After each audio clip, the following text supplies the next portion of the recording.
Exclusive of ET Now, Royal Bank of Scotland is exiting its equities and investment banking business globally under directives from the British government, which owns majority stake in the bank.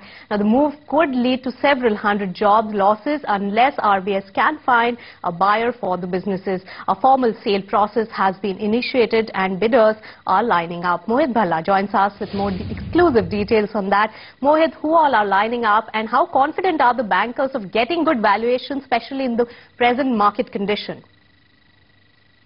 Right. In fact, Nisha, what we understand or what we're picking up right now is that the sale has in fact attracted significant interest from a variety of bidders.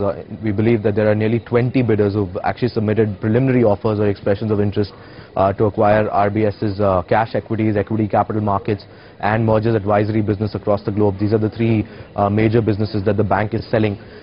We understand that some of these bidders include the Agricultural Bank of China, ANZ, DBS and even Royal Bank of Canada, or RBC Capital Markets.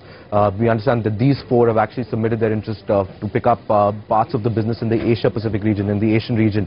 So clearly there seems to be a lot of interest, at least in the Asia franchise, is what we're picking up right now.